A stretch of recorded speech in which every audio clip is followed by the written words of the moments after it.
Ladies and gentlemen, welcome back once again to Indaba Africa. This is Chris. Is the ANC postponing elections? Has democracy died in South Africa? That's today's question. The undemocratic and authoritarian nature of the ruling African National Congress now extends well beyond disciplining its cadres and jeopardizes South Africa's hard-won democracy 26 years after the end of apartheid.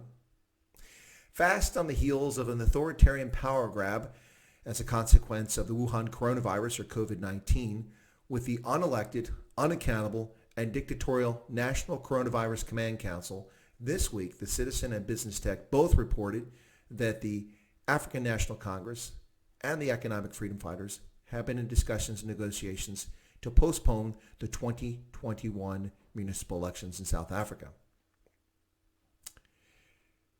Seeking to delay and consolidate national, provincial, and local elections seems to be the plan here for both the ruling ANC and its erstwhile partner, the Economic Freedom Fighters. Now, Economic Freedom Fighters Secretary General Marshall Delaney said the following: "This pandemic has made it clear to us that we don't need to have more than one election. We're calling on the postponement of the local government elections to 2024, and it must be made permanent. We will make submissions to Parliament regarding this. An exception can be made to municipal elections. They can hold by-elections if a municipality is not functional." Now, this is interesting. And in a moment, I'll discuss why the EFF and the ANC are interested in delaying the municipal elections, which have proceeded apace since the end of apartheid without any problems in the past. Now, suddenly, the ANC, which is losing popularity at a pace that's phenomenal, and the EFF, which has lost its ascension and is stagnant now in the midst of the COVID-19 crisis, wish to delay democracy. Democracy denied in South Africa. For its part, the ANC's Secretary General, Ace Magashule, had this to say. He said that the ANC is considering three different proposals when it comes to elections. First, as I mentioned, the consolidation of all elections, so the national, provincial, and the municipal taking place in the same year. As it sits now, the national elections took place in 2019, and the provincial elections took place at the same time with them. The municipal elections, which last took place in 2016, were to take place in 2021, 5 years later. But both the EFF and the ANC seek to delay this. Beyond that, the ANC's National Working Committee, an internal organ, is seeking to have constituency-based representation. And finally, and perhaps most disturbingly, the African National Congress seeks to have alternative voting methods. Now, what do I mean by that?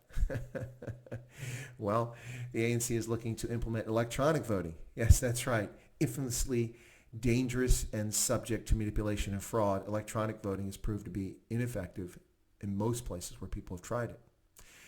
But aside from that, can we take seriously a government under the ruling African National Congress that cannot manage schools, power grids, healthcare, or, get this, even e-tolls?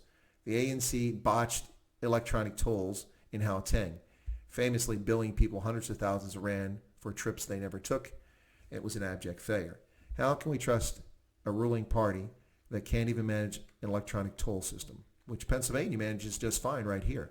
Not a fan of it, but they catch your license plate, they accurately bill you, and it arrives in the mail, or you can pay online by credit card. And we are to trust ANC implementing electronic voting. Now, this comes on top of the twice delayed 2020 by-elections, which were supposed to take place already in 26 wards across the country.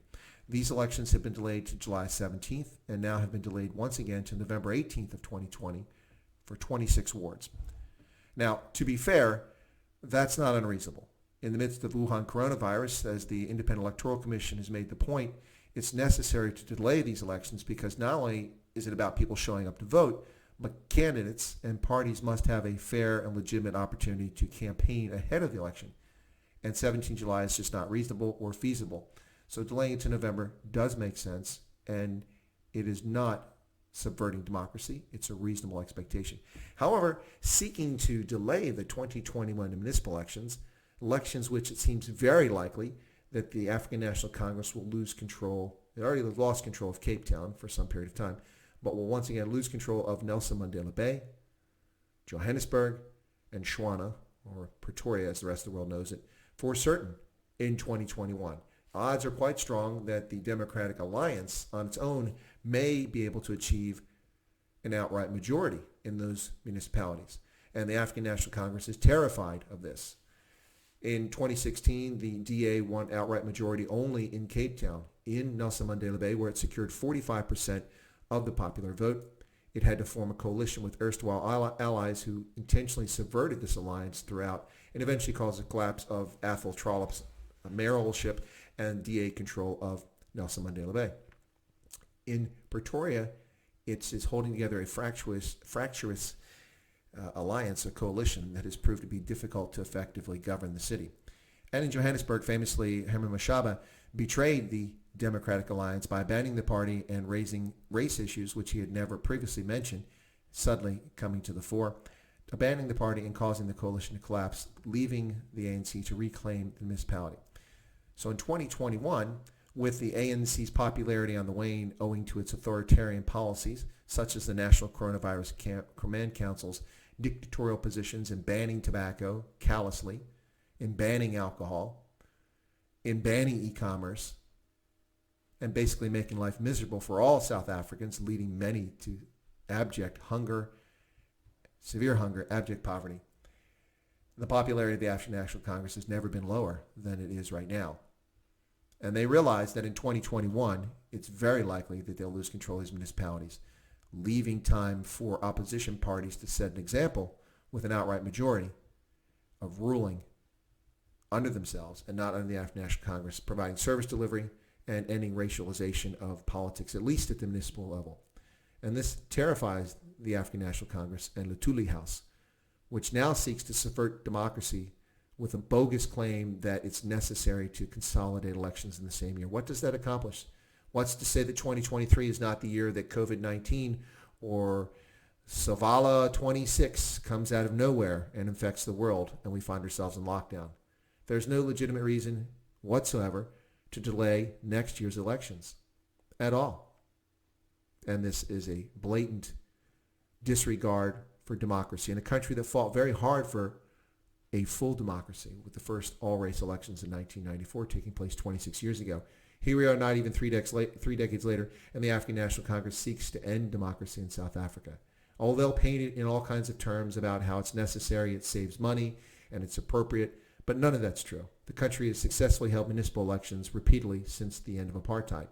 Why must this change? The only thing that has changed in this calculus is that the African National Congress is dictatorial and authoritarian regime of the National Coronavirus Command Council has irritated and pissed off so many South Africans that all South Africans, even those who don't speak Afrikaans, are now saying that they are hotful of ANC governance under COVID-19. And if the elections were held today, I guarantee you, ladies and gentlemen, that the African National Congress would lose outright in all municipalities I've mentioned, and it would lose a significant number of votes even in Durban and Bloemfontein, traditional historical ANC strongholds. People are that angry. So, ladies and gentlemen, this has just been a discussion about what's going on, and it shouldn't disturb people. Yes, it's legitimate that the by-elections for 26 wards were postponed this year. That makes sense. It's reasonable in the face of the pandemic. However, this effort by the economic freedom fighters to collude with the African National Congress to postpone the 2021 municipal elections is not acceptable, and it's dangerous to South African democracy. If you've enjoyed this video or you found it thought-provoking, I ask you to feel free to subscribe by smashing that subscription button. Be sure to toggle that little bell icon so you get notified of my updates, my live streams, where I regularly schedule Saturday interviews. Feel free to leave comments if you agree or disagree with this video. And I ask finally that you smash that like button as likes drive viewership. Thank you so much for your patronage.